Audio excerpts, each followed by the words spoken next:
할렐루야, 사랑하는 성도 여러분, 사랑하고 축복합니다. 코로나 바이러스로 인해서 함께 모여서 예배할 수는 없지만 가정에서 모여서 드리는 예배 가운데도 풍성한 하나님의 은혜가 임하기를 축복하며 또 무엇보다 영육 간에 강건하시기를 주님의 이름으로 소망하며 기도합니다. 오늘은 우리가 읽은 이 말씀을 가지고 주님의 때를 준비하라라는 제목으로 하나님 말씀을 함께 나누기를 원합니다. 여러분의 인생에 있어서 가장 중요한 순간은 언제입니까? 인생에서 딱 한 번 경험하는 순간이 가장 중요한 순간이라고 생각됩니다. 누구나 이 땅에 태어나는 순간이 있습니다. 그것을 생일이라고 하는데요. 일생에서 처음 맞는 생일은 평생 딱 한 번 경험하는 순간입니다. 가장 중요한 순간이죠. 자, 또 한 번의 인생에 있어서 가장 중요한 순간이 있다면 그것은 바로 이 세상을 떠나는 순간입니다. 이 세상에 사는 모든 사람은 언젠가는 모두 죽음을 맞게 되어 있습니다.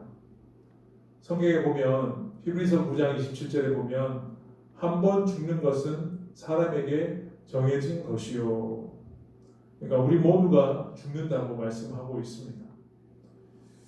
우리가 죽으면 장례를 치르게 됩니다. 일생 딱 한 번 경험하는 순간이기 때문에 장례 또한 가장 중요한 순간이라고 생각합니다. 누군가가 나의 인생에서 가장 중요한 순간인 생일과 또 장례를 준비하고 치러준다면 그 사람은 나에게 가장 소중한 사람이라고 생각됩니다. 그리고 영원히 기억될 사람입니다. 이 땅에 인간의 몸을 입고 오신 예수님 또한 당신에게 있어서 가장 중요한 순간은 탄생과 죽음이었을 것입니다. 성경에 보면 예수님이 태어나실 때 이 탄생을 축하하기 위해 왔던 자들이 있습니다. 바로 동방박사와 목동들이었습니다. 이들은 예수님께 영원히 기억될 소중한 사람들입니다.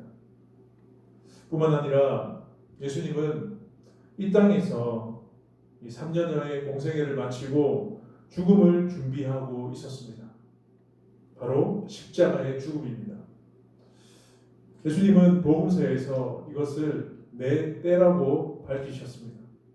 그러니까 언제 죽으실지 다 알고 계셨습니다. 그러나 다른 사람들은 예수님이 언제 죽으실지에 대해서 아무도 몰랐습니다.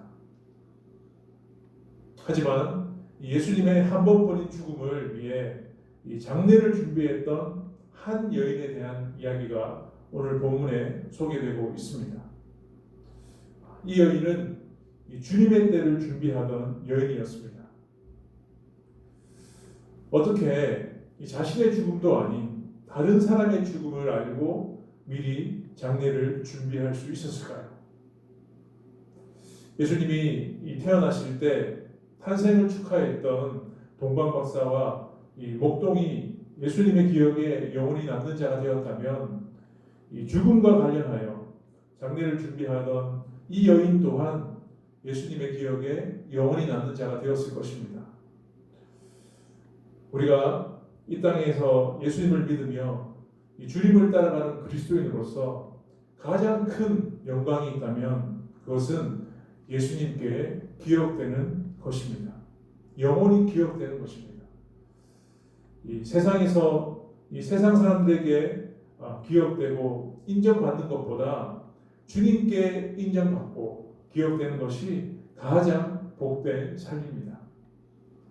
예수님께 영원히 기억되는 그런 삶이 되기 위해서는 우리는 주님의 때를 준비해야 합니다.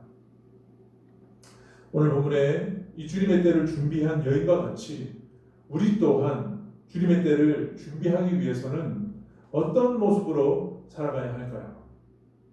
그 때를 준비하기 위해서 우리에게 필요한 것은 무엇일까요?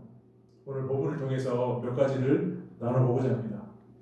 자, 우리가 이 주님의 때를 준비하기 위해서는 첫 번째로 사랑을 표현해야 합니다. 우리 같이 한번 따라할까요? 사랑을 표현하자. 어떤 광고 문구에 이런 말이 있습니다. 사랑은 동사다. 그러니까 사랑은 명사가 아니라 동사라고 합니다. 움직인다는 거죠. 그러니까 행동으로 표현되어야 사랑이라는 것입니다.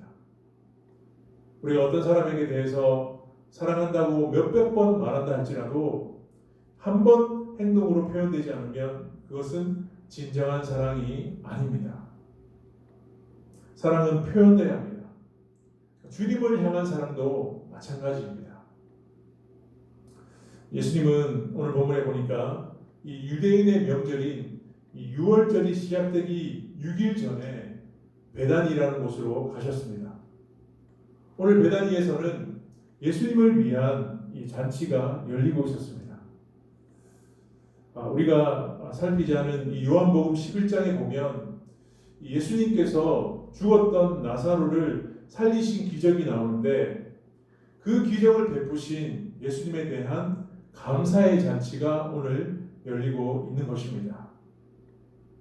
자, 오늘 이 잔치가 열리는 가운데 이 마리아라는 여인이 예수님께 나와서 향유를 주님께 붓고, 오늘 본문에 보면 발에 붓고 이 자기 머리털로 주님의 발을 닦았습니다. 그러자 향유 냄새가 온 집에 가득했다라고 이렇게 나와 있습니다. 마리아는 이 마르다의 동생으로 예수님과 친분이 있었으며 또 예수님의 말씀에 집중하던 사람이었습니다. 오늘 마리아가 예수님의 발에 부어드린 이 향유는 고급 향유인 나드라는 향유였습니다. 오늘 3절에 보면 순전한 나드 한 근이라고 되어 있는데 오늘 본문에도 보면 이것이 지극히 비싼 향유라고 이렇게 설명하고 있습니다. 이 비싸다는 것은 이것은 300데나리온이나 되는, 그러니까 그 당시 노동자의 1년치 품삯에 해당되는 아주 값비싼 물건이었습니다. 이 향유는 이 처녀가 결혼을 위해서 필수적으로 준비해야 하는 혼수품이었습니다. 그리고 장례 때는 이 시신에서 이 부패하여 냄새가 나는 것을 방지하기 위해 사용하는 향유였습니다. 근데 오늘 마리아는 자신의 이 오라비인 나사로를 죽음에서 살려주신 예수님께 감사와 사랑을 표현하기 위해서 이 향유를 부었던 것입니다. 여러분, 마리아에게 있어서 이 300데나리온이나 되는 이 돈은 적지 않은 돈이었습니다. 아주 엄청난 금액이었습니다. 아마도 이 자신의 결혼 준비를 위해서 평생 모아서 마련했을지도 모릅니다. 그것을 주님께 부은 것입니다. 자신에게 있던 가장 귀한 것을 예수님을 위해서 깨뜨린 것입니다. 주님을 향한 자기의 사랑을 표현한 행동입니다. 마리아의 이러한 행동은 예수님을 기쁘시게 했습니다. 예수님은 그녀를 칭찬하셨습니다. 여러분, 왜 예수님께서 오늘 이 마리아의 행동을 보고 칭찬하셨을까요? 오늘 본문에 나오는 이 행동은 이 공간 복음인 마태복음 26장과 마가복음 14장에도 기록되어 있습니다. 그 본문에 보면 이 마가복음 14장 9절에 보면 예수님께서 마리아에게 이렇게 칭찬하셨습니다. 내가 진실로 너희에게 이르노니 온 천하에 어디서든지 복음이 전파되는 곳에는 이 여자가 행한 일도 말하여 그를 기억하리라 하시니라. 예수님은 복음이 전해지는 곳마다 이 여인이 행한 일을 이야기하게 될 것이라고 오늘 마리아를 칭찬하셨습니다. 물론 이 마리아가 비싼 금액의 향유를 예수님을 위해 부었다는 그런 부분에 감동을 받으셔서 아마 마리아를 칭찬하셨을 것입니다. 우리도 그렇지 않습니까? 어떤 사람이 나를 위해서 가장 귀한 선물을 해줄 때 그 선물을 받으면 우리는 큰 감동을 받습니다. 왜요? 나를 향한 마음이 특별하다는 것을 느끼기 때문입니다. 그러나 오늘 예수님께서 이 마리아를 칭찬하신 더 중요한 이유가 있는데 그것은 바로 오늘 12장 7절에 나와 있습니다. 예수께서 이르시되 그를 가만두어 나의 장례할 날을 위하여 그것을 간직하게 하라. 예수님은 오늘 마리아의 이 행동, 이 사랑의 표현을 장례를 준비하는 것으로 여겨 주셨다는 것입니다. 동일한 내용이 기록되어 있는 마가복음 14장 8절에도 예수님이 이렇게 말씀하셨습니다. 그는 힘을 다하여 내 몸에 향유를 부어 내 장례를 미리 준비하였느니라. 예수님이 오늘 마리아를 칭찬하신 이유는 마리아가 이미 나의 장례를 알고 미리 그것을 준비하였다. 그렇기 때문에 마리아의 행동이 귀한 행동이라고 지금 칭찬하고 계시는 것입니다. 여러분, 마리아가 예수님이 죽으실 날을 알고 있었을까요? 아마 몰랐을 것입니다. 왜냐하면 예수님의 제자들도 주님의 죽으심에 대한 이야기를 들었지만 언제 죽으실지에 대해서는 아무도 몰랐습니다. 그렇기 때문에 마리아라도 그것을 알지 못했을 것입니다. 그리고 오늘 본문에서 마리아도 예수님을 위해서 향유를 부은 것이 장례를 위해서 부은 것이 아니라 예수님께 잔치의 날, 기쁨의 날이라고 여기며 향유를 부은 것입니다. 그러나 6일 후에 돌아가실 것을 알고 계시는 예수님은 이 마리아의 이 사랑의 표현을 장례를 준비하는 것으로 여겨 주셨다는 것입니다. 자, 여러분, 우리는 이것을 통해서 주님의 때를 준비하는 자의 모습을 발견하게 됩니다. 주님을 향한 이 사랑을 표현하는 자는 주님의 때를 준비하게 된다는 것입니다. 그러니까 주님을 향한 사랑을 표현하는 자가 주님의 때를 준비할 수 있다는 것입니다. 여러분은 어떠합니까? 예수님을 향해서 그 사랑을 표현하고 있습니까? 사랑의 표현이라는 것은 단지 우리가 예수님 사랑합니다 라고 이렇게 입술로만 고백하는 것이 아니라 자신에게 있는 귀한 것을 예수님께 드리는 것입니다.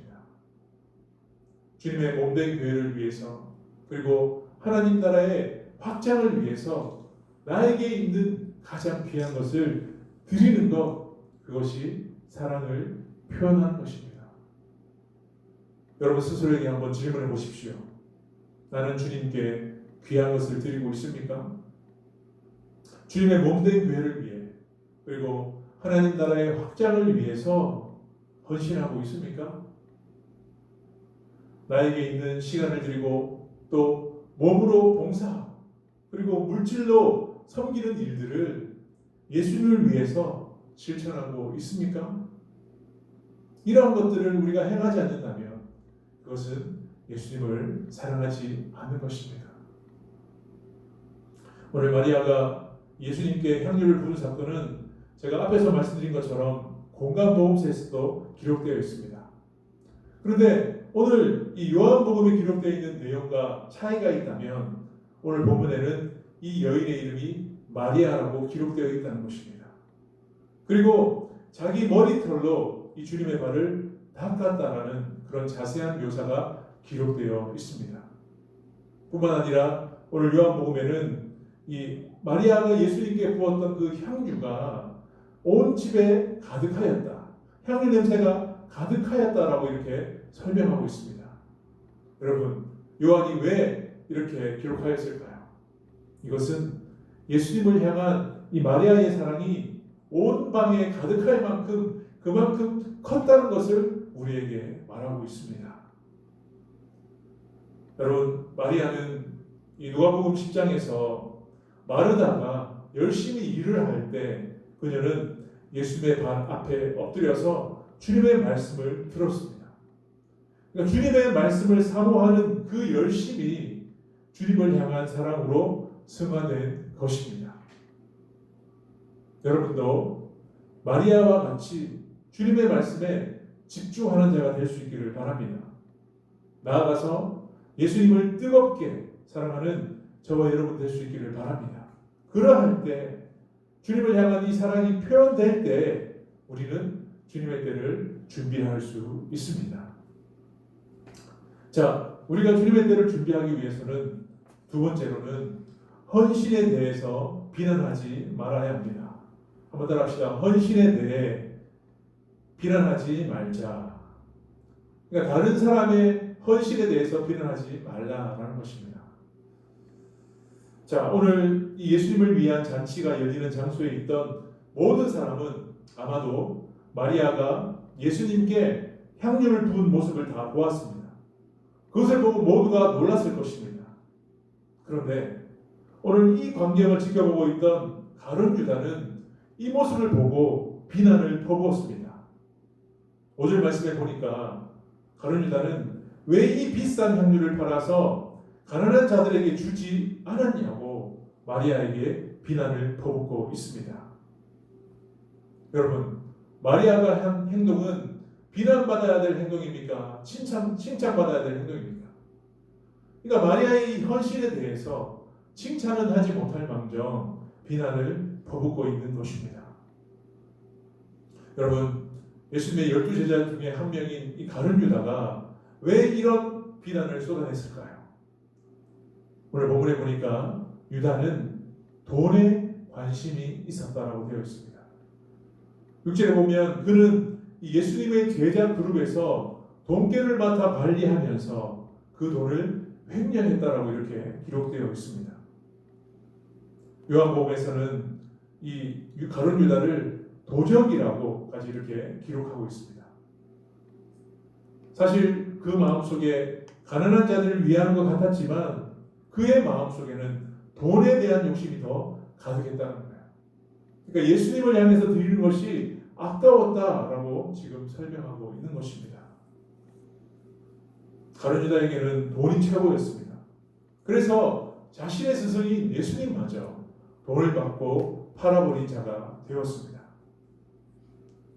예수님에 대한 이 마리아의 사랑의 마음을 알지 못하는 가룟 유다가 이 그녀를 비난하는 것은 어찌 보면 당연한 일인지도 모릅니다. 때로 여러분은 이 다른 사람의 헌신을 바라보며 그것을 비난하지는 않습니까? 사람들 가운데는 이 구제에 대해서 특별한 마음을 가지는 분들이 있습니다. 그러니까 신앙과 상관없이 불쌍한 자들을 보면 견디지 못하는 자들이죠.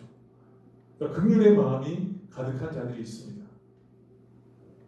어느 교회에 출석한 지 얼마 되지 않은 그런 새가족이 있었습니다. 그런데 이미 다른 교회에 오랫동안 이렇게 출석하고 있는 친구와 함께 길을 가고 있었다고 합니다.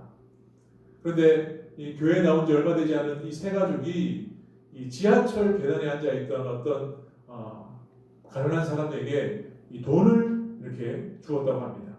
그런데 그 모습을 지켜본 이 교회에 오래 다닌 친구는 이렇게 말했다고 해요. 그 정도로는 그 사람을 도와줄 수 없어.